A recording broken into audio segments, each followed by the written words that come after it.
Well, good afternoon, everyone. I want to welcome you to our DVH Tech COVID-19 special topic series. This week, we'll be talking about rural communities, and we're so glad that you're able to be with us today. Before we get started, a couple of things, housekeeping items I want to mention. We will be recording the session today. And we also want to invite you to submit any chat questions, any questions that you might have through the chat. We do have ourselves and others that will be helping answer questions today. So please feel free to submit any questions that you have now or as they come up along with our presentation.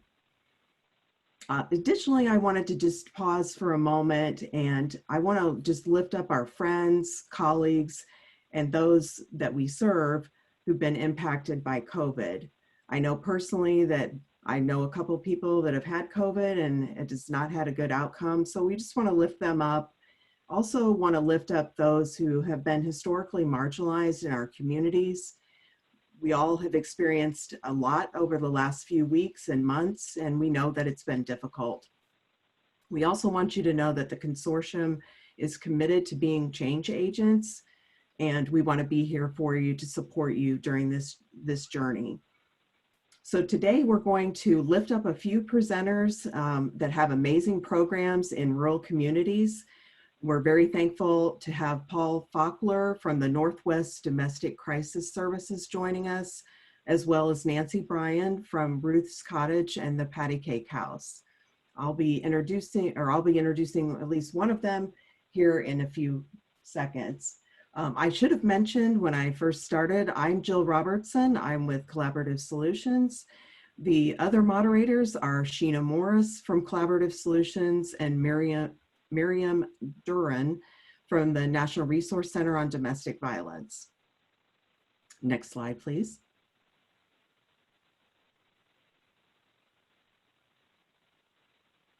So you may know, but if not, want to make sure that you know that we are part of a consortium of TA providers. We provide technical assistance around domestic violence and housing, and that comprises the acronym of the DVH TAC.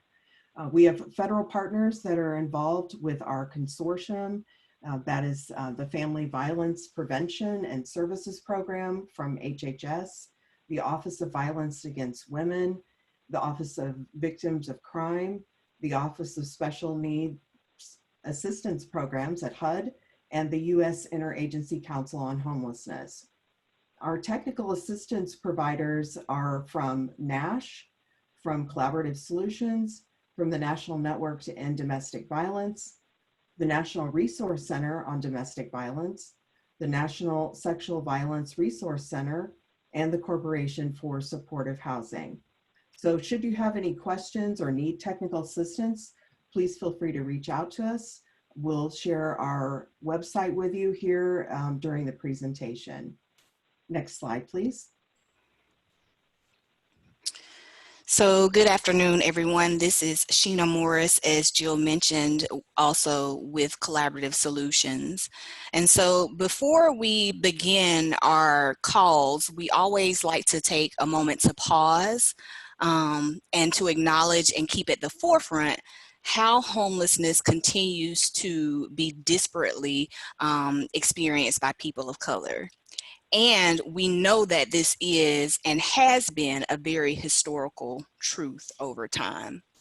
So in a 2018 Spark report, which focused on experiences of homelessness, it was found that over 78% of people experiencing homelessness were people of color. So when you broke that down a little bit, the general population of the US is almost 74% white, 12% Black, and 17% Hispanic, Latinx. And so you can already see just in those numbers alone the disparate impact that is being experienced. Additionally, the rates of American Indian and Alaska Native homelessness were also disproportionately high. So it was 3 to 8 times higher than their proportion of the general population. And what we commonly know is that there is a common thread of domestic and intimate partner violence, sexual violence across genders and age ranges of people of color experiencing homelessness. So next slide, please.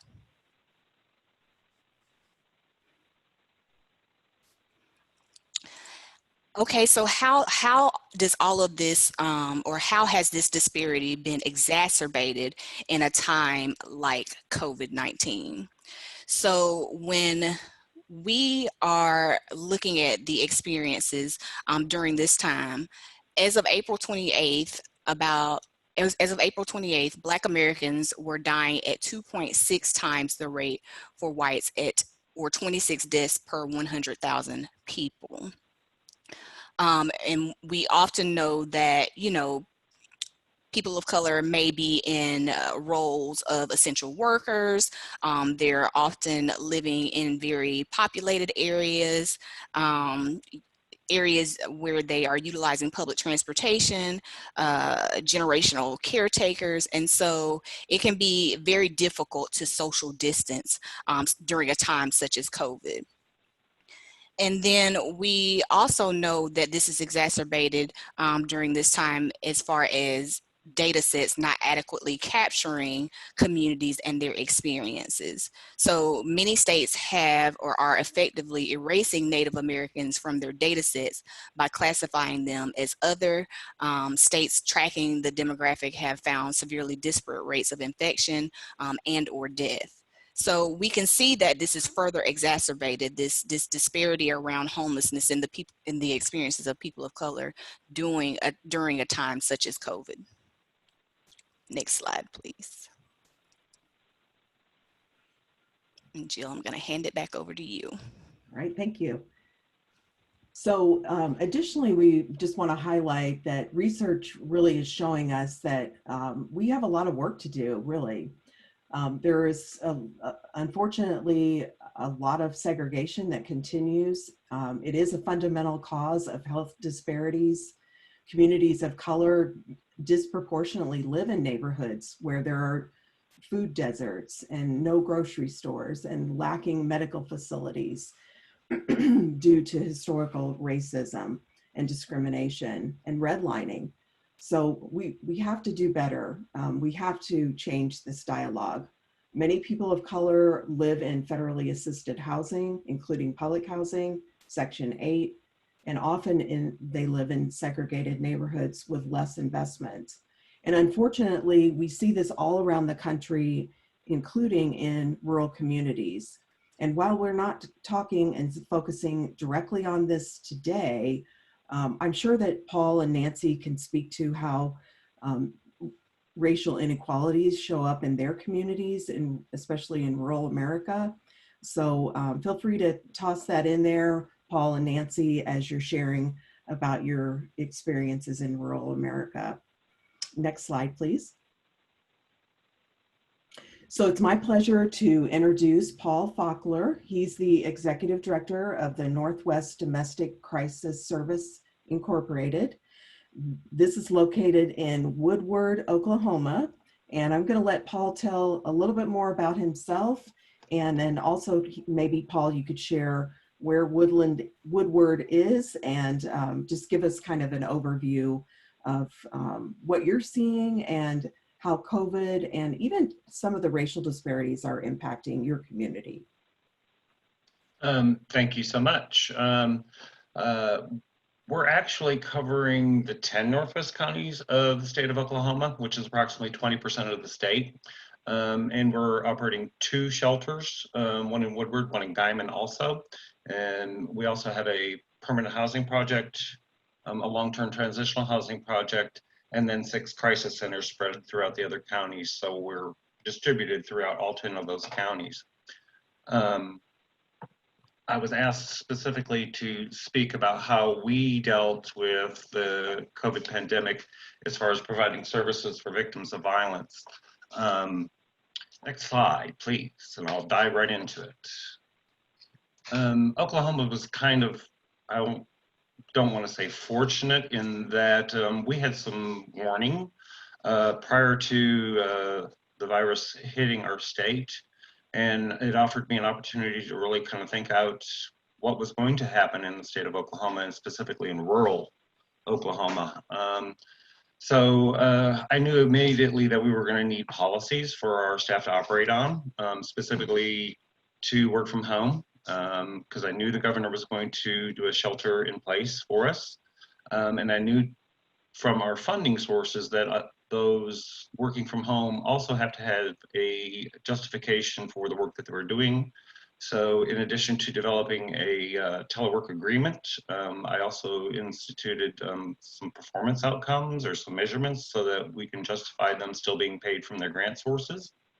And then I knew that there were some positions that would also need some specific tasks or projects to work on because they weren't going to be in the courthouses all day long doing protective orders with victims, and they weren't going to be sitting and doing groups as their job description might allow. So I had to identify other tasks that would be acceptable to the funding source that also provides a outcome for the agency, and obviously was another time for our staff to update their skills through online training and that kind of thing.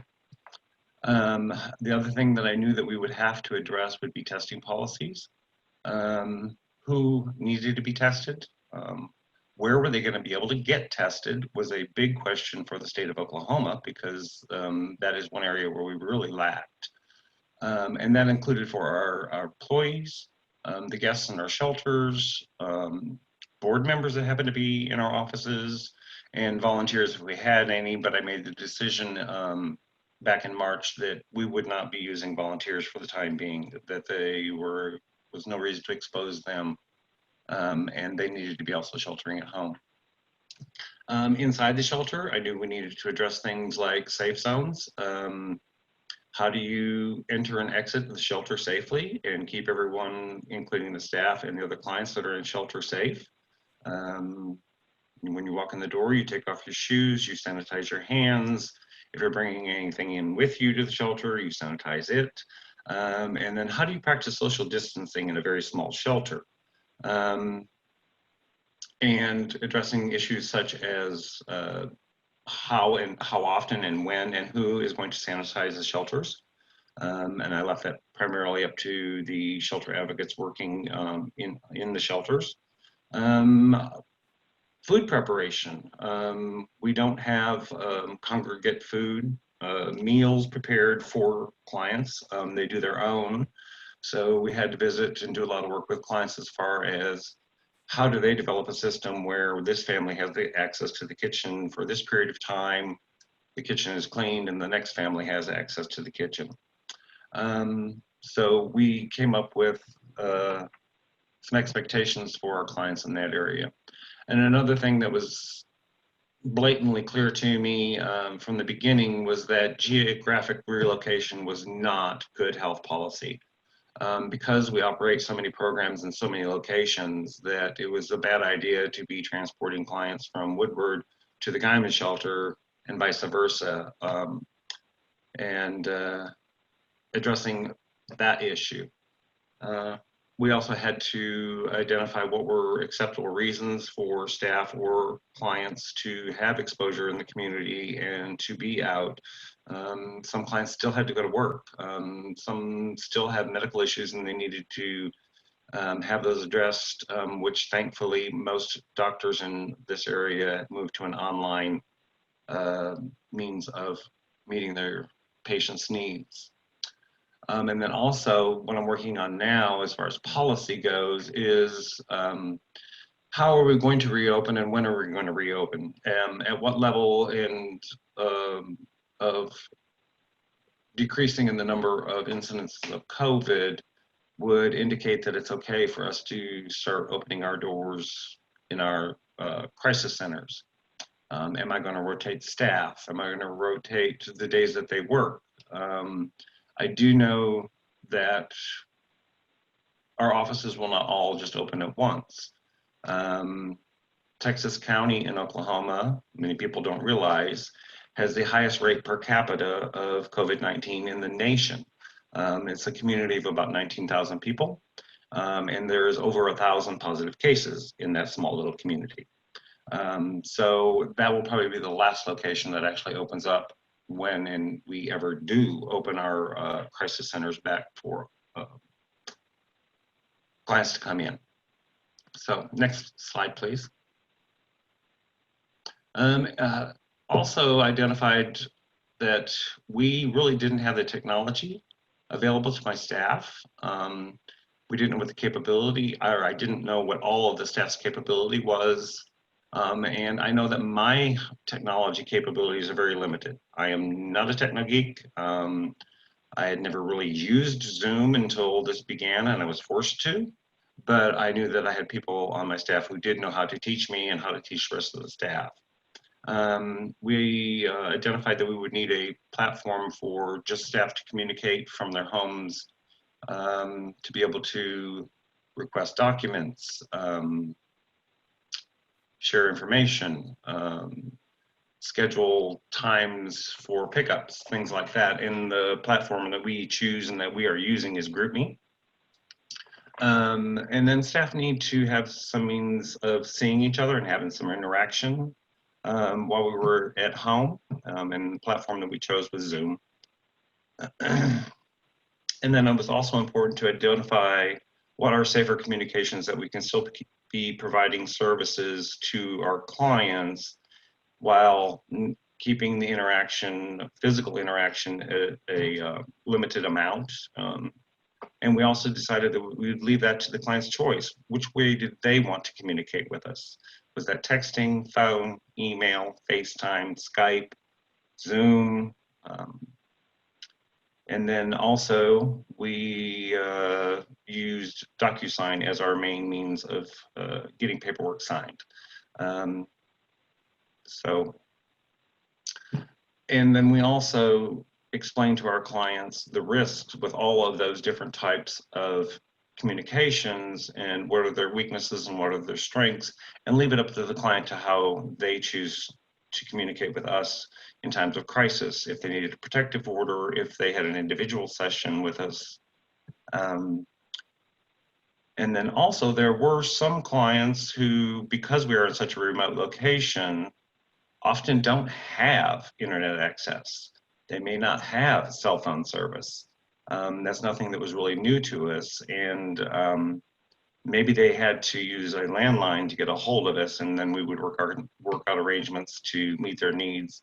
We would mask up, glove up, and go out to the middle of nowhere to meet with that client and get them to safety. And then also actually evaluating the physical equipment that your agency has available to you. We were lacking, I knew it at the very beginning. What kind of cell phone policies do you have within your agency? Does your agency provide your staff cell phone use? Or do all your staff have laptops? Do they have scanners? Do they have printers? And like I mentioned earlier about with clients, it's also true for some of my staff who live in the more remote areas that they don't have internet access. So they may have a cell phone, but there is no internet provider. We are so remote. So for one, I had to actually create or purchase a phone that could also be used as a hotspot. So that was the best situation that we came up for that person. Next slide, please.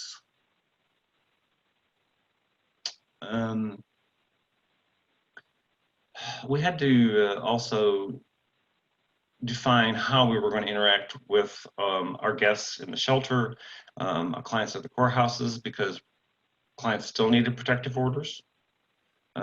They still needed to see their counselors and have those face-to-face. And then we also have to take into consideration of the safety of their children. As we all know, children are very touchy-feely. They love to run and hug the staff, and after they just came in from daycare. So we had to have conversations with moms and kids about how do we stay safe, and then also keeping our distance within the shelters. Putting in TVs in every bedroom so that clients didn't all have to share the same space in the living rooms. That was just another way of helping clients distance from each other because, well, like I said, clients are still having to go to work and have interactions outside. We are also very privileged in that both of our shelters have a bedroom that has its own bathroom, so that if we needed it and we had a positive case, we had the capability of providing that isolation for them in shelter. Thank goodness we have not had to use that, but that capability is there. So, and then our other option was to use hotels for calls that we had with people who thought that they're might be positive, but they were displaying some symptoms. And we've only had to do that for 3 clients. That is where our connections with the use of ESG funds came in very beneficial to us, because we could use those funds to house clients in hotels, providing it was safe for them also. And then actually in those 2 weeks that we had them isolate, we also worked with their ESG case managers, and they actually never came into shelter. We prevented that whole exposure there, and by the time their 2 weeks quarantine, if you want to say, was up, we had made arrangements, they had made arrangements to have their own apartment, and we would help them finding what they need to set the apartment up. Also, it was very important for us to make the arrangements with hotels ahead of time. So I have 3 hotels spread out these 10 counties that were willing to accept potentially positive clients, and establish guidelines as far as, you know, cleaning the rooms. None of the hotel guests or hotel staff were prepared to go in and clean a room with someone who's potentially test positive for COVID, but they would provide the linens and the towels, and then our agency made sure and took care of the food needs of the clients, and that they had a way to prepare it, and that sometimes, you know, that meant just going out and picking up food from restaurants and taking it to them. It was very time intensive. It was very tedious for the staff, but they made it work and the clients were safe. Next slide, please. And then consistency was very important for us as a group. We have 32 staff members, more than half of them working from their homes now, not having any interaction. So it was very important that we have at least a weekly checkup of our own mental health and interaction to see a face. It was very hard for staff to realize that just because they were working from home doesn't mean they were always working, or that they were expected to always be working. I encouraged them to take breaks.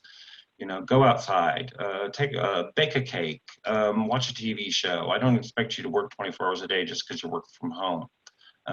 Find a healthy line in there, in a healthy space within your own home where work is work and it's in that room. And now I'm done working and I need to go interact with my family, take care of my own emotional needs. And then also be paying attention to the words that your staff are using when you have your weekly staff meetings, which we do on Zoom. Who's not adjusting well? The first month was rough for all of us, and myself included.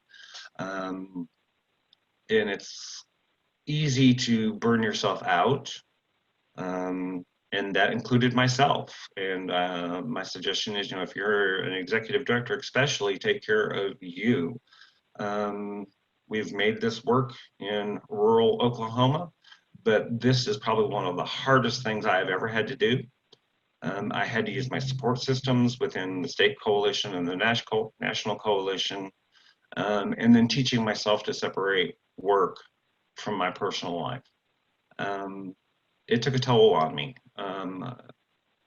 but I've found a happy medium, I think, and I think I'm emotionally healthy. But pay attention to your staff if they are working remotely. Find a way for your staff to still have interaction with each other.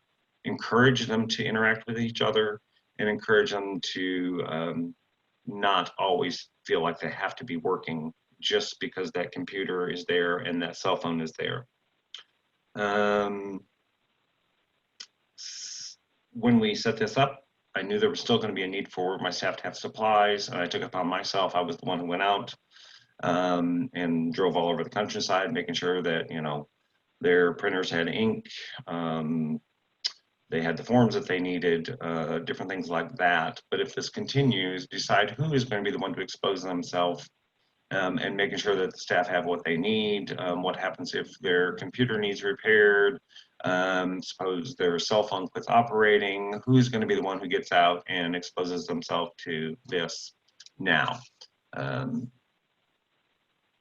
As far as clients, they haven't really liked working online with us, but they're doing it and it's acceptable. And we let them choose the mechanism that they want to use. It's more difficult than other because a large population of the clientele that we work with are Hispanic. 30% of the clients that we see every year are Hispanic. Many of them are illegal immigrants and do not speak English. So we had to make sure that we didn't overload our bilingual staff while they were working at home, and I requested that they not take on any caseloads that couldn't use anything but Spanish, and save those three staff members to do the work only with our Hispanic speaking clients. So that's kind of how we addressed it. Like I say, we're just now working on looking at our numbers, deciding when it'll be safe for us to open back up. I don't think that's going to happen anytime soon. While the larger metropolitan areas of Oklahoma City and Tulsa's numbers have leveled off and are declining, not so for rural Oklahoma. Obviously, our numbers increase much slower than metropolitan areas, but unfortunately, in the rural areas, our numbers are still going up. So that's what's happening in Northwest rural Oklahoma. Any questions?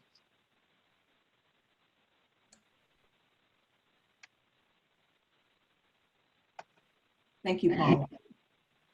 You're very welcome.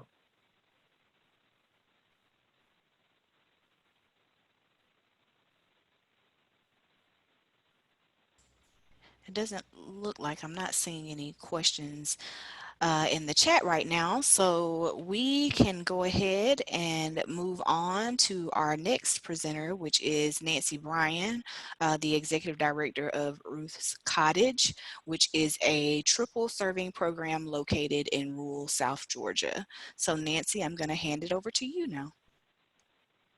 Thank you, Sheena. Good afternoon, everybody. Welcome to South Georgia, so to speak.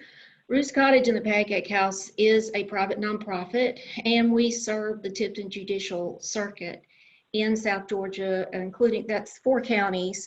In the widest part of Georgia, Georgia being really the largest state east of Texas, and we just have a lot of square miles. And the further south you go, the more rural it is.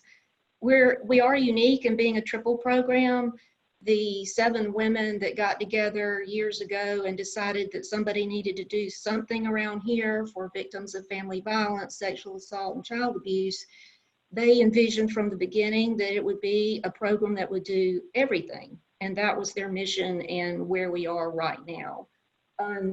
If you look at that next slide, you can see some details more about our organization. What I didn't include on the slide is that we do have 26 staff members, mix of full-time and part-time.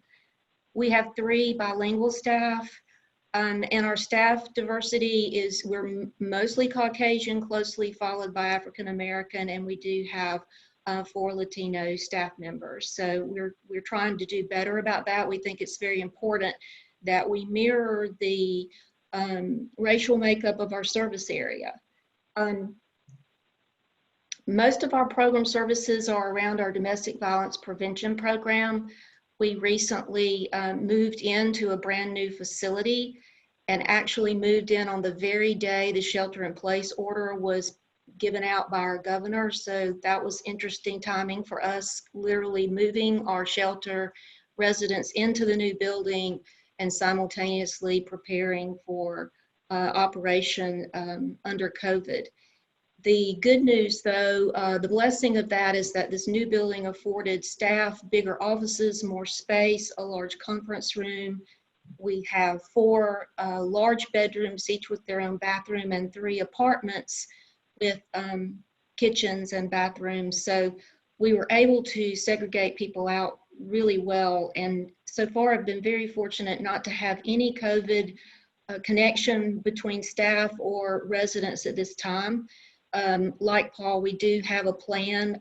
Our pandemic plan is always a work in progress. I've revised it 3 or 4 times already now. We've taken measures to have residents sign agreements regarding their behavior and safety when it comes to COVID and being in our shelter. I'm sorry for the phone ringing in the background. We take temperatures, we wear masks. We even had some custom-made masks ordered that have our organization's name and logos on the front to try to make it a little fun because nobody is liking wearing the masks. We've been very fortunate in Tifton and in Tift County that our COVID rates are not very high, but we are 45 miles away from Albany, Georgia, which has made national news for the record numbers of cases and deaths in that community. And we border a county that's next to that one, and their rate is very frightening. So we've done most of our service within Tift County. We've not ventured out at all. Our legal advocates have been going, have started meeting with clients again, but they do this with safe distancing, and they're doing it at our facility versus the ways they used to do it in courtrooms and small rooms in the courthouses and things like that. The judges have been different in their way of handling things. They have opened up the courtrooms to some extent. They're doing some things by Zoom. They're doing some things in the parking lot. It's just been a little weird how everything is adjusted, but the need for temporary protective orders has really skyrocketed since all this began. And so our legal advocates have stayed busy and doing the best they can to provide those orders. We have also found our shelter to remain pretty full during this period. When we were sheltering in place, we pretty much kept people in. We didn't allow anyone out. I say we didn't allow them, we're not a jail, but we strongly encouraged that everybody stay put. We didn't offer transportation for anything unless it was absolutely necessary. And that worked pretty well. And I think that everybody's very mindful of the danger and has been respectful of each other. We did have some staff that were at great risk to be severely affected should they get COVID, so they stayed home for a period of time. We had some people working from home for a period of time, but right now we are all back in full operation, but under some parameters to keep folks safe. And so that's how we've handled things with that. Next slide, please. You can see where we are with the little nifty map there in Southwest Georgia. We are a very rural part of the state. Our counties have some of the highest poverty rates in the state of Georgia. We don't have a lot of housing options for folks, and that has always been an issue, and entering COVID to make it even more difficult. One of the things that has really helped us in finding housing for folks is that I was able to find the funding to have one staff member whose entire job is housing. We call her our housing services coordinator. And one of the reasons why she has been successful is because she gets out and about. We have discovered that finding safe housing that will accept some of our folks that may have some records, that may have poor credit histories, private landlords has been our answer. And to find those folks, you really have to dig deep. If they're associated with a realty company, that comes along with a lot of rules. So our housing services coordinator she goes out and she talks to people. She rides around in her vehicle and sees a little sign that says apartment for rent, and she finds out about it. The good and bad of being rural and small communities. So it doesn't appear that there are a lot of options, but if you have the time and ability to make relationships with people, then you find out about these potential pockets of housing. And we have looked into meeting up with private landlords that have big hearts, and they know that the challenges that these mostly ladies that come to them have, and they work with us. And as there are issues, we try to work with them. And that's been the most successful thing to me, that if you can find somebody that's their full-time job, that's awesome. Before her, it was really hit and miss, and we did not do a really good job, I think, in finding good housing. We have been more proactive thanks to her, and more time spent with each client before they leave, or each resident before they leave our facility, going over in detail their budget and forecasting, are they going to be able to succeed when they leave us? And we counsel them, and she counsels them, and she stays in touch with them as they leave, and does everything possible that they can stay in their safe spot. We've had issues with rental properties in general not being prevalent, and then having a lot of rules and financial regulations that are not going to work for most of the folks that get jobs. It's going to be Walmart or Publix or local grocery store or fast food places, and they're simply not going to make enough to meet the requirements of these realty companies that operate rental properties for folks.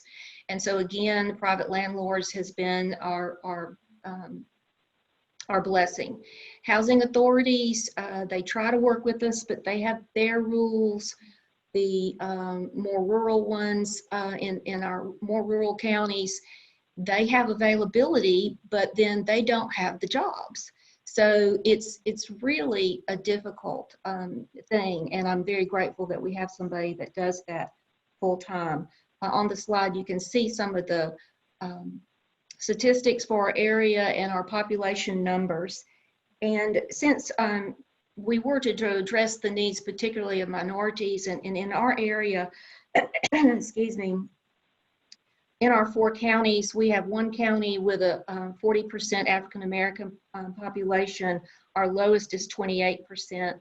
And when I look at our services, the predominant population that comes to our shelter are African American.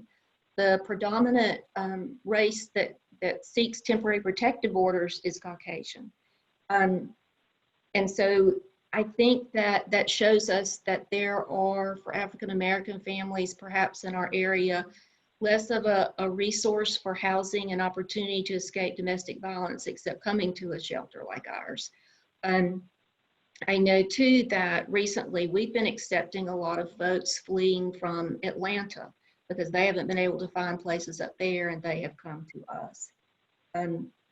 One thing that has helped us a lot with housing and in general getting the word out is we're a program that's very strong on outreach, and we have had to be very creative in getting the word out into our communities that we're here and we're here to help. It's extremely challenging outside of TIFT. TIFT is pretty saturated as far as knowing about us and what we do, but in those other 3 counties, especially if you look at that map, Worth County has a huge amount of land area, and that is all rural. And we struggle to reach those folks in those counties. And so we do things like, if there's anybody on the call from the South, they may know the term Piggly Wiggly, which is the name of a grocery store chain in the South. And so you might find a Piggly Wiggly in some of these little outlying counties. And we contacted the owner, and we set up a table, and we just hung out at the Piggly Wiggly. And we do that a couple of times a year. And that way we're reaching people. Everybody's got to shop. If they don't have a lot of transportation, they walk to the Piggly Wiggly, and we were able to share with them that we're here and we're here to help. But also ended up making a relationship with that owner of the Piggly Wiggly. And as we are active in our local chamber and in the state of Georgia, we have a statewide family connection program. One of the things Georgia can brag about is having family connection in each of our counties. And this is a collaborative that is made up of folks in each county that look at the issues in that county and they come together to find solutions.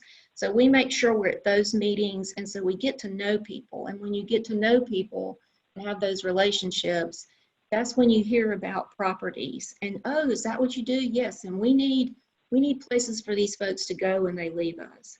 Well, I know so-and-so's got, a house for you. And I know it sounds kind of simple, stupid, but it is a way that we have found to make connections with people that you wouldn't know about because they do not advertise. And that's been very helpful for us. With outreach being absolutely curtailed in most of the ways that we do it because of COVID, I turn to commercials. We work with our local NBC and ABC affiliate, and we came up with a commercial to air that targeted people in rural and isolated areas.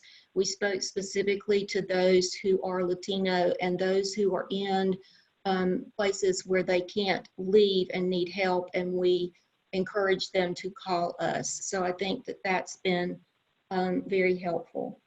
Our Latino population is probably one of our most growing and challenging. We have 2 families with us right now, undocumented moms, who are being threatened by their documented husbands to come back home to them, or they will have them deported and keep the children. It's a very cruel threat and a very real one. And so we're protecting those folks, and it is hard to get to those folks. They are afraid to talk to us. One of our counties is Irwin County on the map, site to a huge detention center, very quietly sitting there and housing hundreds of folks. And so the threat is very real, and we have a lot of frightened people. And so we're able to provide a haven for a short time, but it's very difficult, especially to find housing and safety for that population. But we're doing all we can, and the bilingual advocates are a huge help in that regard. I really can't think of anything else to talk about. That's about it for me. So if you've got any questions, please share those, and know too that I am happy to share any of our materials, our pandemic policies, and the forms that we use. Employees and residents do a sheet every day that's just a check off of have you been exposed to anybody with COVID? Do you have a cough? Just kind of validating every day that we're checking in with everyone. We also have, like I said, that agreement that our residents are signing about their activities and behaviors and practices while we are under COVID. And I'm happy to share any of that and anything that we have with anybody that thinks it could help them. Thank you for the opportunity to share. Nancy, question for you. Yes, ma'am. As you have had to, particularly during COVID, I guess more quickly house people and develop those relationships with landlords. I see one of our comments in the chat of a challenge that someone has experienced around landlords wanting tenants who can pay their own rent or security deposit. Has the advocate that you all have been able to hire and work in the community kind of been able to help folks simmer, for lack of any better words, around that kind of desire or need that someone be totally self-sustainable in providing those resources from themselves? Have the landlords been more willing and open to work with you all as an agency to provide that housing, and how were you able to make that happen? Well, I do not think I've heard that we've had that problem. Our experience seems to be that if we can assure the landlord that that's being covered, they don't care who it is that's writing the check. They are wanting immediate payment, and we've been doing it for our folks. if they needed it, but not everybody has, because we have not been turning loose of people until we have felt sure that they could financially carry this. And a lot of times we encourage them to have that ability to pay that deposit before they leave. And if they don't have the money for the deposit, we usually don't do everything. We have budgets for client assistance, and when someone seems ready to go, we always encourage them to go ahead and pay for something on their own, to take that step, and then we back them up where we can and need to. But I don't remember hearing any landlords say that that deposit payment had to come from the resident themselves. And so I would almost wonder if it's kind of that reassurance from you all that you are working with the individual every step of the way, to, you know, ensure that they are able to maintain that housing. Yes, and I think that our housing services coordinator, well, I know, she talks a lot to these landlords, and it goes back to that relationship thing. And these landlords know that there's some risk with the folks that come from Ruth's Cottage. And it's just the nature of the beast that not everybody's going to be successful. Not everybody's going to be able to keep their job. And then things happen. And so there's always that risk. We have, frankly, burned bridges with some landlords where we've had people go in and behave badly and tear up facilities. And we actually lost somebody that said, I can't do this again.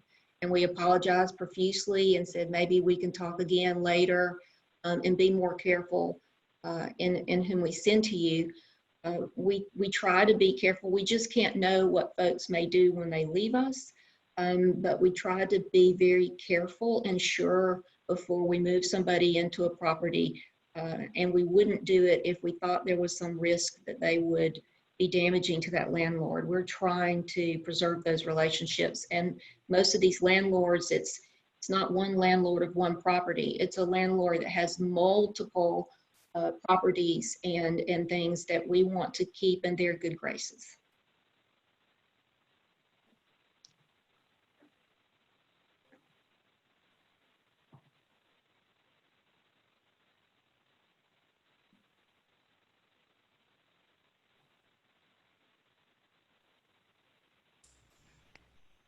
All right, let's see.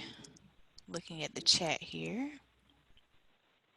So one of the questions that I see that has come up is, does your housing services coordinator have a standard informational letter that they give to landlords about the program, or do they give a presentation? You know, I think that kind of a letter would be a fabulous thing to do, and we are not doing that. And I think if I was to ask Glenda if she is doing presentations, she would laugh at me, because she would say, no, I could never do a presentation, because she wouldn't think of it as such. She just one-to-one talks to folks, and she goes in and meets with them. And she probably wouldn't think of it as a presentation, but that's probably exactly what it is. And I do think that an informational letter and a business card would probably go a long way to assuring a landlord that if they stuck their neck out to take someone they may not have considered before as a tenant, that they have that lifeline back to you should there be any kind of incidences. I think that's a fabulous idea, and I wish that we did. And now I think I will start working on such a letter. Awesome. Paul, I'm going to pitch this other point over, or question over to you. What makes controlling the spread of COVID very challenging for your rural community, or what has that been like? So what makes controlling spread of COVID very challenging for your rural county, I'm sorry? I think it's going to be the same for everyone as it is here, and that is the attitude of the general population that, okay, we're not quarantined at home anymore and businesses are starting to open back up. and people are not practicing safe social distancing, and includes some of our clients that think that, oh, life's okay, we can go back to our normal life again. That is probably the biggest obstacle that we have to overcome. We actually had one client leave because she didn't like our requirements for the social distancing, and she wanted to just, go out and hang with friends and then come back in. And that's just not acceptable to us. There are other clients and staff members working in our shelters that are at high-risk populations. I'm in a high-risk population as far as, if I get this virus, I'm one of them, I'm probably going to go down.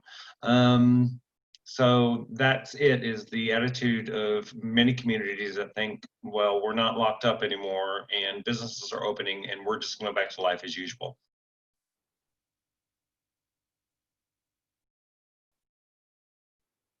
Thanks, Paul, for answering that. I did want to just ask you if you would talk a little bit about your landlord engagement and maybe some special tricks that you have to engage landlords to help house your clients. I'm just going to mirror Nancy as far as what she said. It's those relationships that are absolutely essential.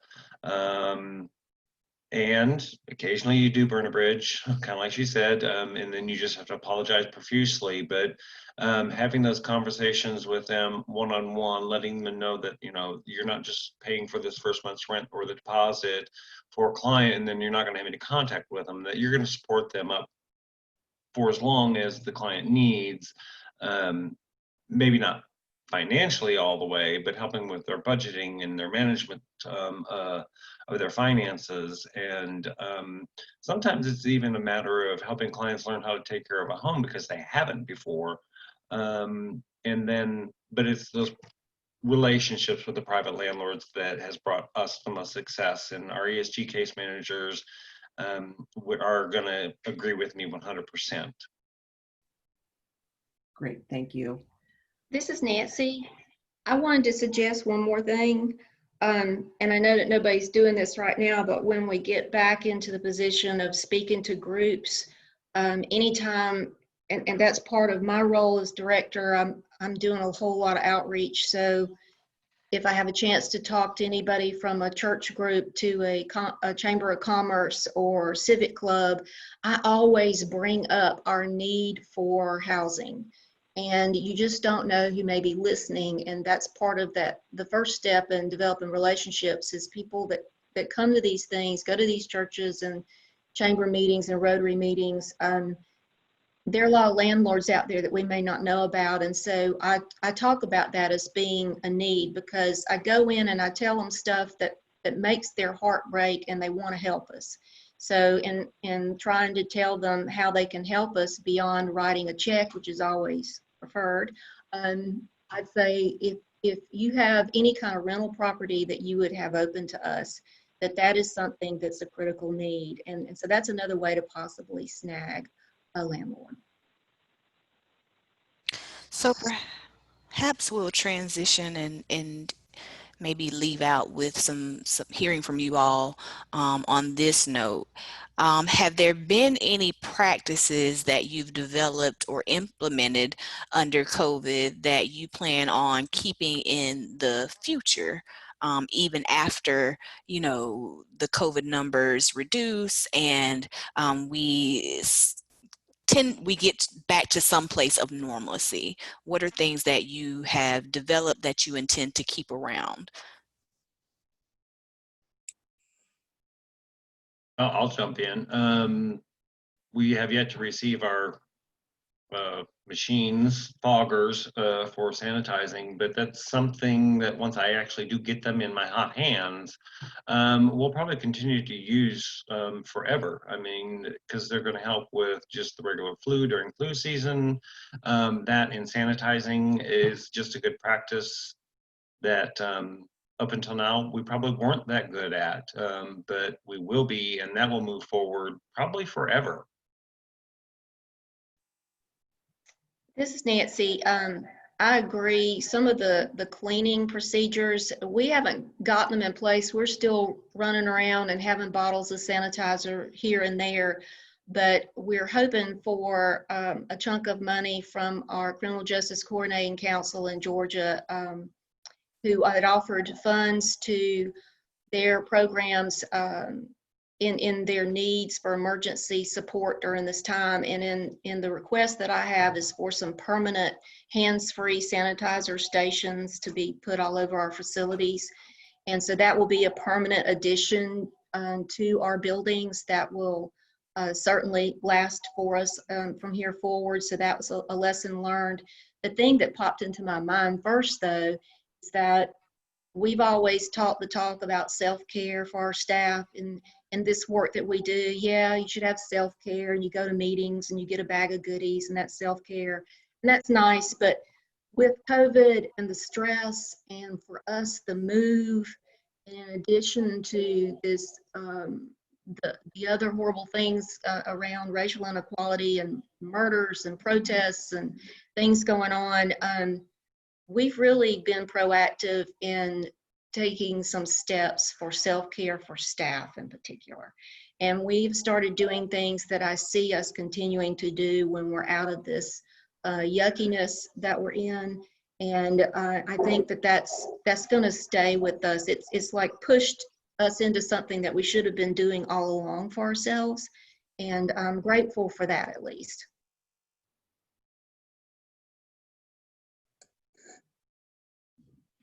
Great, thank you. Do we have any other questions before we wrap up for the day?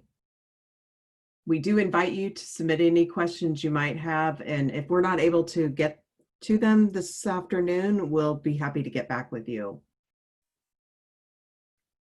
I do want to just take this time to say thank you to Nancy and Paul. You've both provided amazing information. I've learned some incredible things. So thank you for sharing and just being real with us. We're really grateful for your being here. Wanted to just let you know that we will be sending out the slide deck, and we also will send out the recording and possibly some resources to share with you all. Just wanted to remind you that we do have various resources available in regard to COVID and support there, and you'll see that on the slide deck when you receive that. The last thing I just wanted to mention is we really do invite you to participate in the short survey that we're conducting. We really want to know what questions and things that you all need to know about and how we can help support you. So the survey is very short, probably takes 5 minutes to complete. If you could please take time either now or in the future, you'll get a link to the Survey Monkey. If you could take time to fill that out and share your thoughts with us, we'd really be appreciative. So just again, want to thank you all for participating. Thanks all the attendees for being with us today. And thank you to Paul and Nancy and all the other panelists. Thank you for having me. Yes, it was great. Thank you.